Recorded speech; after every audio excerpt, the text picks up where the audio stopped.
Pada kesempatan kali ini kita sudah sampai di penghujung Sahih Hadits Qudsi di jilid yang ketiga. Hadis yang ke-29 adalah tentang Nabi Musa dengan malaikat maut. Kita tahu bahwa Nabi Musa alaihissalatu wassalam adalah nabi yang terbaik di kalangan Bani Israel. Nabi yang membawa kitab Taurat untuk Bani Israel. Nabi yang ketika memukul seseorang dengan satu kali pukulannya, maka langsung mati orang tersebut.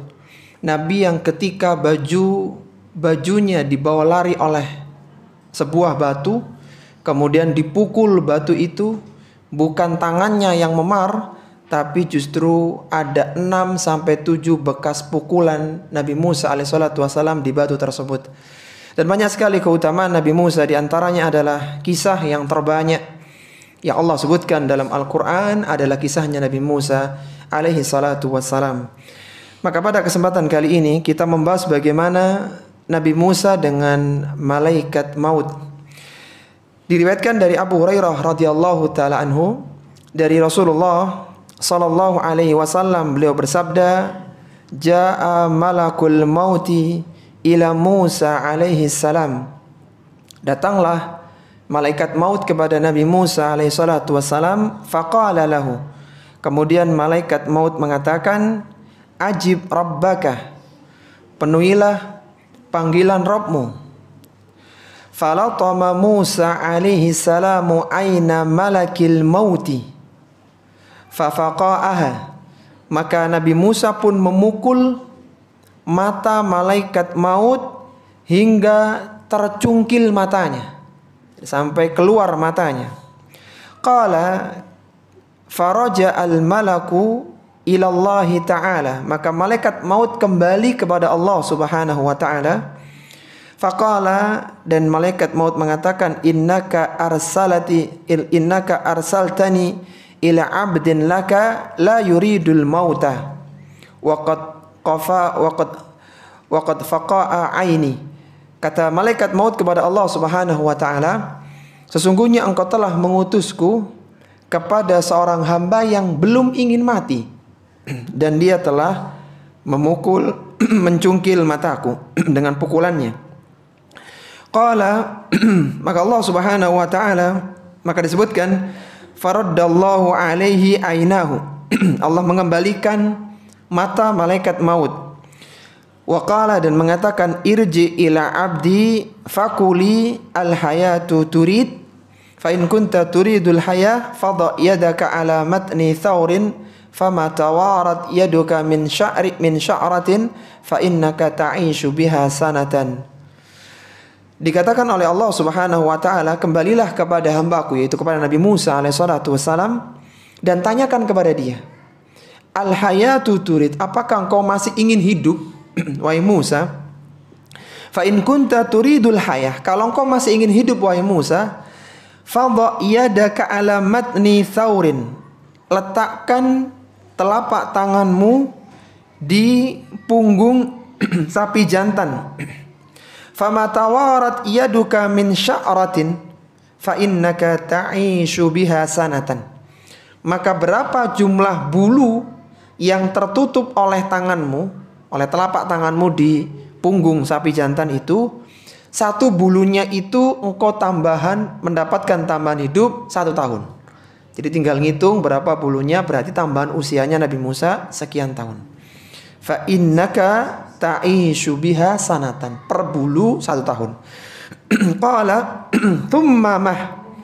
Kemudian Nabi Musa bertanya, kemudian apa setelah itu? Kalau setelah selesai habis semua usiaku, qala thumma tamut, setelah itu mati, setelah itu meninggal dunia. Qala fal ana min qaribin rabbi amitni minal ardil muqaddasah ramyatan bihajarin. Maka Nabi Musa mengatakan, kalau begitu sekarang sudah dekat, wahai Rabbku, wafatkanlah aku di dekat tanah yang disucikan, ramyatan bihajarin, yang berjarak satu lemparan batu. Qala Rasulullah sallallahu alaihi wasallam, maka Rasulullah sallallahu alaihi wasallam setelah membawakan kisah ini, Beliau bersabda, "Wallahi law anni indahu la ra'aitukum qabrahu ila janibit tariqi inda kathibil ahmar." Seandainya, demi Allah, seandainya aku berada di daerah tersebut, di daerah Ardul Muqaddasah, tempat yang disucikan itu, niscaya aku akan tunjukkan kepada kalian di mana makamnya Nabi Musa alaihissalatu wassalam, yaitu di tepi, di dekat Bukit Pasir Merah. Hadis ini para jamaah rahimani wa rahimakumullah adalah hadis yang sahih, hadis yang diriwayatkan oleh Imam Al-Bukhari dalam sahihnya nomor 1339, diriwayatkan oleh Imam Muslim dalam sahihnya nomor 2372, dan lafaz ini milik Imam Muslim. Kemudian diriwayatkan pula oleh An-Nasa'i dalam sunannya nomor 2089, dan hadis ini disahihkan oleh Syekh Al-Albani rahimahullahu taala dalam Sahihul Jami'-nya nomor 898. Jadi hadis ini adalah hadis yang sahih yang tidak dipertanyakan lagi derajat kesahihannya, karena diriwayatkan oleh dua imam besar, yaitu Imam Bukhari dan Imam Muslim. Lalu bagaimana cara memahaminya? Karena ada beberapa hal yang sepertinya agak gharib gitu ya. Bagaimana malaikat maut bisa dipukul oleh Nabi Musa kemudian sampai keluar matanya, dan ini hadisnya sahih begitu. Tapi sekarang kita ambil pelajaran dari hadis yang mulia ini. Ada 5 pelajaran yang bisa kita keluarkan. Yang pertama, awalnya Nabi Musa alaihi salam tidak mengenali kedatangan malaikat maut. Awalnya Nabi Musa alaihi salam tidak mengenali kedatangan malaikat maut. Awalnya Nabi Musa alaihi salatu wassalam tidak mengenali kedatangan malaikat maut. Sebagaimana disebutkan di bagian awal hadis tadi, Ja'a malakul mauti ila Musa alaihi salam faqala lahu ajib rabbaka. Qala falatama Musa alaihi salam aina malakil mauti fafaqa'aha. Malaikat maut datang kepada Nabi Musa alaihi salatu wassalam dalam bentuk seorang laki-laki, dan dia berkata kepada Nabi Musa, ajib rabbaka, penuhi panggilan Rabbmu. Maka Nabi Musa pun memukul mata malaikat maut itu hingga tercungkil matanya. Malaikat maut mendatangi Nabi Musa dalam bentuk seorang laki-laki, jadi bukan dalam bentuk aslinya. Ketika itu usia Nabi Musa berusia 120 tahun. Dan Nabi Musa tidak tahu bahwa yang datang itu adalah malaikat maut yang diutus oleh Allah Subhanahu wa taala. Sebagaimana Nabi Ibrahim alaihissalatu wassalam tidak mengenali malaikat yang bertamu ke rumahnya sampai beliau ketakutan. Kalau antum masih ingat di kisah di surat Al-Dzariyat yang ikut kajian tafsir, Nabi Ibrahim itu kedatangan tamu, 3 malaikat yang utama, yaitu malaikat Jibril alaihissalatu wassalam, malaikat Mikail alaihissalatu wassalam, dan malaikat Israfil. Jibril, Mikail, Israfil, 3 orang malaikat yang utama dalam bentuk sebagai bentuk manusia. Sampai akhirnya disiapkan makanan, disuguhkan, faqarrabahu ilaihi, sampai dekatkan, kemudian mereka tidak makan. Lalu akhirnya malaikat pun menyatakan kami adalah para malaikat. Yang menjadi penguat dalam bahasan ini, sekaliber Nabi Ibrahim itu tidak tahu kalau ini adalah malaikat. Jadi kadang ada nabi yang tidak tahu kalau itu adalah malaikat, termasuk Nabi Musa. Nabi Musa tidak tahu kalau ini adalah malaikat maut. Jadi ketika dia datang kemudian mengatakan demikian, ketakutan Nabi Musa. Nabi Musa karena beliau adalah orang yang kuat perkasa, maka akhirnya dipukul orang tersebut sampai keluar matanya. Sebagaimana diriwayatkan dalam riwayat yang lainnya disebutkan, inna malakal mauti kana ya'tin nasa iyanan. Ini ditafsirkan oleh hadis yang lainnya, sungguhnya malaikat maut mendatangi Nabi Musa alaihissalatu wassalam secara kasat mata dalam bentuk seorang laki-laki, jadi bukan dalam bentuk malaikat. Nabi Musa alaihissalatu wassalam menganggap bahwasanya malaikat maut dalam bentuk laki-laki itu benar-benar manusia biasa yang ingin menyakitinya. Jadi kalau orang ingin menyakitikan sudah datang waktu kematianmu. Nah, kan kayaknya mau bunuh gitu, mau nyerang. Maka Nabi Musa pun melindungi dirinya dengan memukul orang tersebut sampai keluar matanya. Jadi Nabi Musa tidak sengaja mencungkil mata malaikat maut, tapi karena takutan dan ingin melindungi dirinya maka dipukul saking kuatnya sampai keluar matanya. Itu kekuatan Nabi Musa alaihissalatu wassalam. Baik, kemudian pelajaran yang kedua para jamaah rahimani wa rahimakumullah. Mata yang tercungkil adalah mata dari sosok jelmaan malaikat maut. Mata yang tercungkil adalah mata dari sosok jelmaan malaikat maut. Mata yang tercungkil adalah mata dari sosok jelmaan malaikat maut.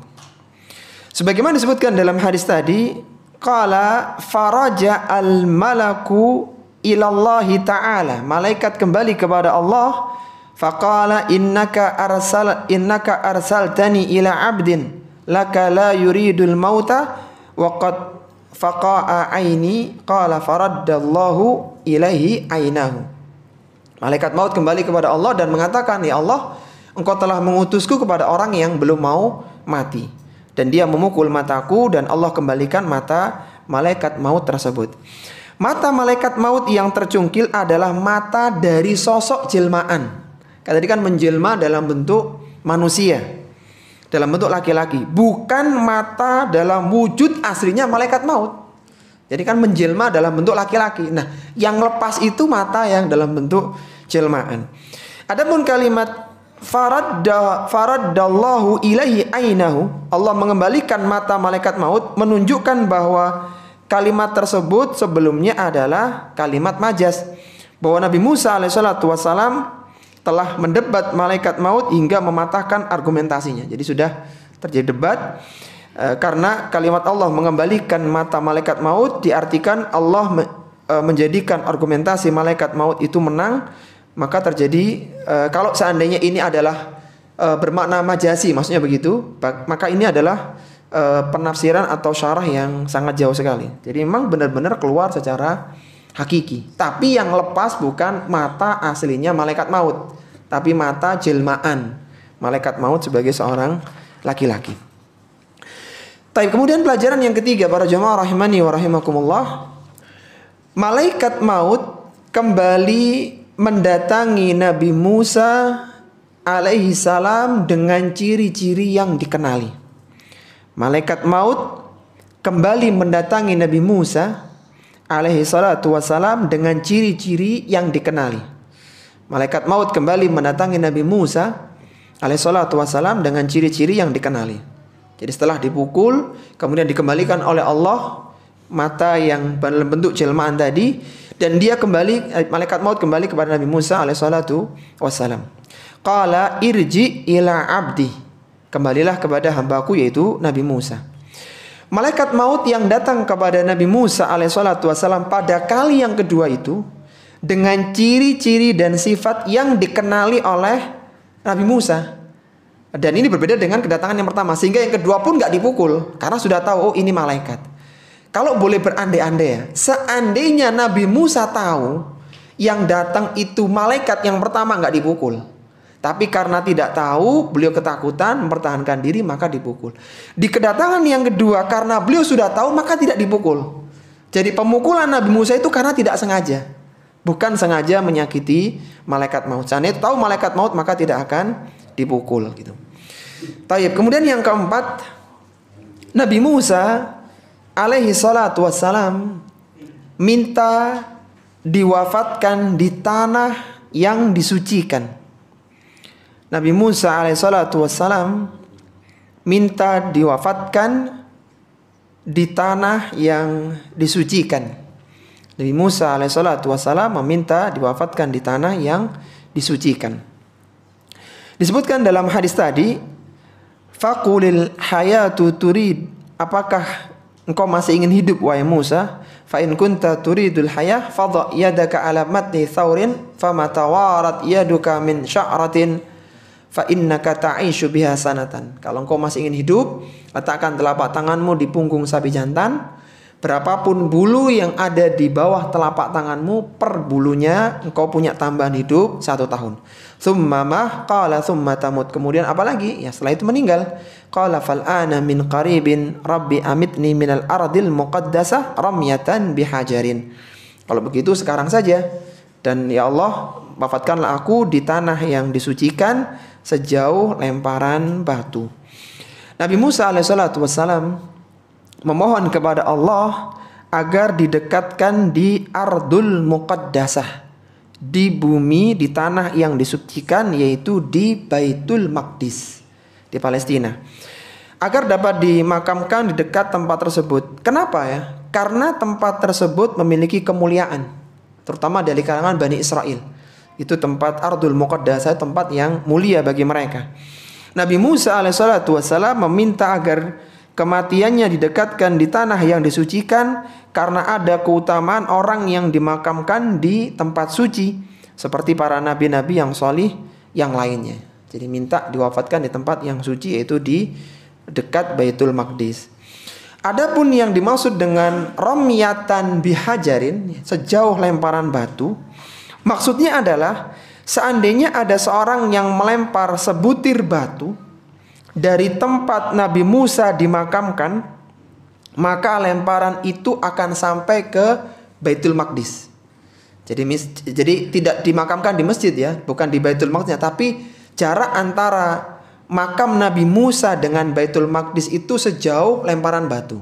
Maksudnya kalau ada orang yang berdiri di dekat makamnya Nabi Musa, kemudian dia melempar batu, maka sampai ke Baitul Maqdis. Itu yang dimaksud dengan ramyatan bihajarin. Nabi Musa alaihissalatu wassalam tidak minta dimakamkan di Baitul Maqdis, tidak minta dimakamkan di masjid. Kenapa? Karena khawatir fitnah untuk kaumnya. Jadi ada jarak, ini makamnya Nabi Musa, ini Baitul Maqdis. Taib, itu pelajaran yang keempat ya. Kemudian pelajaran yang kelima, yang terakhir dari hadis Nabi Musa dengan malaikat maut, tidak ada tanda yang jelas yang menunjukkan letak makam Nabi Musa alaihi salam. Tidak ada tanda yang jelas yang menunjukkan letak makam Nabi Musa alaihi salam. Tidak ada tanda yang jelas yang menunjukkan letak makam Nabi Musa alaihissalatu wassalam. Di akhir hadis tadi, Nabi SAW ketika menyebutkan hadis Nabi Musa dengan malaikat maut, beliau mengatakan, qala Rasulullah SAW, wallahi, demi Allah, lau anni indahu, seandainya aku di sisinya, ada di sana, di dekat Baitul Maqdis itu, la ra'aitukum qabrahu ila janibit tariqi inda kathibil ahmar. Aku akan tunjukkan tempatnya itu di tepi jalan dekat bukit pasir merah.